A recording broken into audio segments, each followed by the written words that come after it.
Soyez bénis, chers amis internautes, que la paix de Dieu vous soit multipliée. Nous allons méditer ensemble dans 1 Roi, chapitre 19, versets 1 à 20. Saisis ton appel et ta vocation. C'est quoi un appel ou une vocation?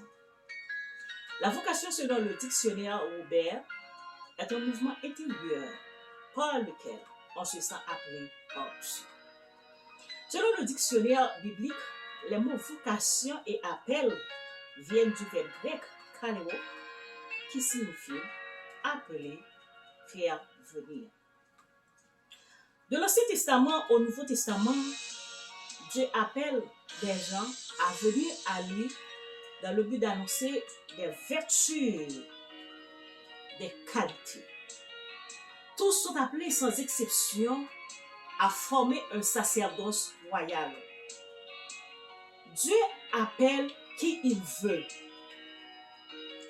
Paul va plus loin pour dire dans 2 Corinthiens chapitre 10, le verset 18, car ce n'est pas celui qui se recommande lui-même qui est approuvé, c'est celui que le Seigneur recommande. Dieu appelle qui il veut, en ce sens que ce n'est pas nous qui avons choisi de marcher avec Dieu, mais c'est lui qui nous a choisis, c'est lui qui nous a transformés. Or, que de fois nous sortons de la volonté de Dieu, mais nous voulons informer Dieu des choses au sujet de telle personne. C'est comme si Dieu n'était plus omniscient et qu'il aurait besoin de toi et moi pour lui dire certaines choses. Exemple, Actes chapitre 9, verset 1 à 7, la conversion de Paul. Après la conversion de Paul sur la route de Damas, au verset 6, le Seigneur lui dit, lève-toi, entre dans la ville et on te dira ce que tu dois faire. Le verset 10, le Seigneur appelle un disciple nommé Ananias dans une vision. Ananias lui répondit, me voici Seigneur. Et il lui dit, va dans la rue qu'on appelle la droite et cherche dans la maison de Judas un nommé Saul de Tarse. Ananias dit au Seigneur, j'ai appris de plusieurs personnes tous les mots que cet homme a fait à Thessée dans Jérusalem. Pour Ananias, Dieu n'était pas au courant de ce que Paul faisait aux chrétiens et donc il connaît Paul mieux que Dieu. Tu reçois l'ordre de Dieu pour faire telle ou telle chose, eh bien, vas-y, go! Arrête de poser des questions à Dieu. Assez souvent, toi et moi, c'est ce qu'on fait. On veut toujours en donner à Dieu des informations par rapport aux gens. Un Roi chapitre 19, verset 1 à 20, nous raconte l'histoire d'Élie en fuite vers Horeb. Totalement découragée. Elle demande à Dieu, Élie demande à Dieu de mettre un thème à sa vie. Pour lui, c'est assez qu'Akab et Jézabel veulent le tuer. Dans sa fuite dans le désir et fatigué, l'Éternel lui envoie de la nourriture. La Bible rapporte que Élie entre dans une caverne et se cache. L'Éternel lui posa une question et lui dit, que fais-tu ici, Élie? Et Élie répondit, je suis resté moi seul et il cherche à m'ôter la vie. L'Éternel lui dit, sors de la caverne, car j'ai à te parler. L'Éternel lui dit, arrête de pleurnicher, car j'ai roi Élisée comme prophète pour te remplacer. Tu n'es pas le seul prophète qui reste. J'ai encore 7000 prophètes qui n'ont pas encore fléchi leurs genoux devant Baal. L'Éternel révéla à Élie qu'il avait choisi Élisée pour lui succéder comme prophète de Dieu en Israël. Élie ne savait pas que Dieu allait choisir en certains hommes pour être des rois, des prophètes, etc. Il n'avait aucune idée que Élisée allait le succéder comme prophète de Dieu en Israël. En effet, c'est Dieu qui appelle. C'est Dieu qui appelle et il fait grâce à qui il veut.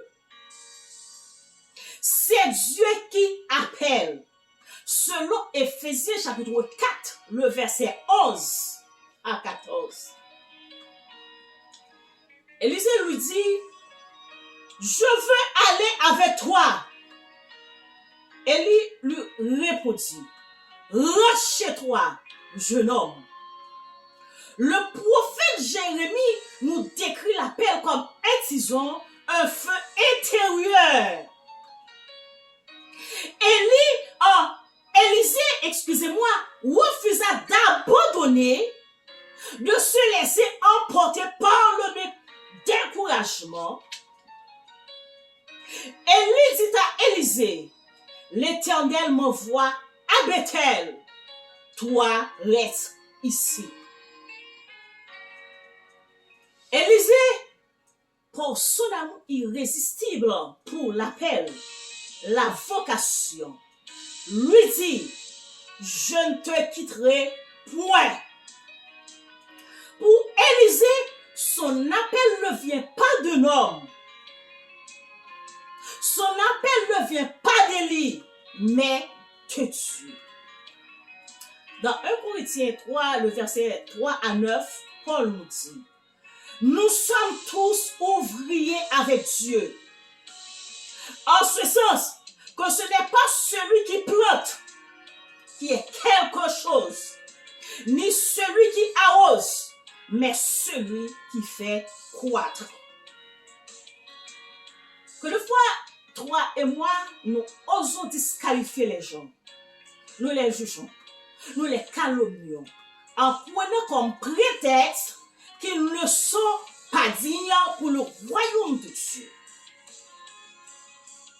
ou pour le ministère. Parfois, nous pensons rendre service à Dieu en humiliant certains frères ou certaines sœurs dans l'église ou dans le ministère. Pourtant, par notre comportement intolérant dans l'œuvre de Dieu, nous ne faisons que le détruire. Mes frères et mes sœurs, nous devons prêcher l'évangile comme notre maître, notre grand Dieu et sauveur Jésus-Christ. Dans Jean chapitre 20, le verset 31, Jean affirme le but de son évangile. Mais ces choses sont écrites afin que vous croyiez que Jésus est le Christ. C'est ça le but. Le Fils de Dieu s'est incarné dans un corps comme le nôtre pour sauver l'humanité. Jésus était compatissant pour les pécheurs au point de vouloir les sauver. Sa mission était de prêcher la compassion, d'enseigner et de prêcher la venue du royaume de Dieu, de nourrir les affamés. Dans Luc chapitre 15, nous y trouvons les paraboles de la brebis égarée, de la drachme perdue, de l'enfant prodigue. Il y a de la joie, dit-il, devant les anges de Dieu pour un seul pécheur qui se repent. Il y a de la joie, dit Jésus, devant les anges de Dieu pour un seul pécheur qui se repent, qui est retrouvé, qui revient à la maison. La volonté de Dieu est que tout le monde soit sauvé. parvienne à la connaissance de la parole de Dieu et participe à son œuvre. Tout le monde parle de l'évangile. Mais qu'est-ce que l'évangile? L'évangile est une bonne nouvelle. Un message qui a pour contenu bien défini la vie, la mort, la résurrection de Jésus. C'est d'expliquer aux gens ce qui se passe quand on reçoit Jésus-Christ comme Seigneur dans notre cœur. Dans Actes chapitre 2, verset 37, après que Pierre eut fini de prêcher, le peuple fut bouleversé et lui demanda, « Que devons-nous faire? Que ferons-nous » Au verset 38, Pierre le dit, « Repentez-vous ». Il leur explique les avantages qu'on reçoit lorsqu'on accepte le message de Dieu. Et le mal qu'on s'inflige lorsqu'on rejette Christ. Jésus doit être le centre de notre prédication. J'ai eu un songe où je me voyais au bord d'une rivière. À l'intérieur de cette rivière, il y avait un homme et une femme qui ont le contrôle des choses. Et aux alentours, il y avait des gens qui faisaient des allers-retours. Qui étaient-ils ces gens-là? C'était en fait des gens qui étaient emprisonnés. Leurs familles ne savent pas où ils sont en captivité. Dans le songe, je me suis approché d'eux pour leur poser des questions. Ils me disaient, c'était ici qu'ils nous demeuraient. Par conséquent, nous avons le droit de nous promener, de manger tout ça. Et une jeune femme me dit, moi, j'ai un enfant qui habite avec mes parents. J'ai le droit seulement de communiquer avec ma famille par téléphone. Ils ne savent pas où je suis. Je n'ai pas non plus le droit de sortir d'ici sans leur permission. Car on est sous le contrôle de ce monsieur et de cette madame. Dans le songe, j'étais émue à cause de la situation dans laquelle se trouvaient ces personnes-là. Et je commençais par leur poser des questions afin de trouver un moyen pour les libérer. C'est moi qui me voyais en train de poser des questions à ces personnes-là qui étaient pris dans le piège du diable. Sont venus maintenant m'attaquer. Eux et moi, on se lançait dans un combat acharné. Dans le songe, j'ai commencé à chanter un cantique qui s'appelle « Jésus est le roi des rois ». Il est le roi des rois, le Seigneur des seigneurs. Son nom est Jésus. Son nom est Jésus. Pour faire allusion à la prière de Daniel, et ensuite un monsieur arrive et il me dit, pose tes pieds sur les miens. Et j'ai fait comme il m'a dit. Je suis arrivée à un endroit et j'ai commencé à me promener dans la ville pour dire aux gens, soyez joyeux. Votre famille qui a disparu va revenir. Elle va être libérée. Criez victoire. Je me suis réveillée en sursaut et j'ai dit, mon Dieu, c'est quoi ça? J'ai commencé à prier le Seigneur et il me dit, ce sont des disparus spirituels, des drogués, des prostituées, etc. Le dimanche qui suit le songe, je suis allée visiter une église canadienne. Pasteur pentecôtiste rempli du Saint-Esprit commence à prêcher sur les disparus spirituels. Il disait qu'on doit être sensible pour ces gens, car le royaume de Dieu est proche. Dieu veut qu'ils rentrent au bécail. Je ne sais pas combien de Paul qui m'écoutent, ou combien d'Ananias qui veulent les empêcher de venir au Seigneur. parce qu'ils étaient des anciens bandits, des meurtriers, etc. Ils le trouvent indigne du royaume de Dieu. Mais j'aimerais te dire, saisis ta vocation, saisis ton appel. Combien d'Élysée que le Seigneur appelle, mais qu'il y a un Élie qui veut te bloquer. Élisée lui dit, je ne te quitterai point. À 3 reprises, je ne te quitterai point.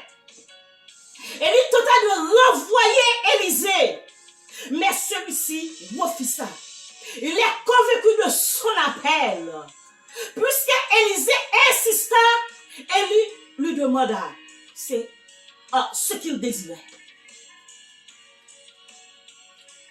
Élisée lui dit qu'il y a sur moi, je te prie, une double portion de ton esprit. Lorsque Dieu enleva Élie au ciel, on frappa les eaux et s'écria, où est l'Éternel, le Dieu d'Élie? Élisée avait reçu le double des dons de l'esprit que possédait Élie. Il faisait le double des miracles d'Élie. Saisis ta vocation.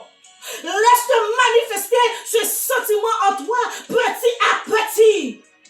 Parfois, tu dis comme Moïse, qui suis-je pour aller vers Pharaon et pour faire sortir d'Égypte les enfants d'Israël?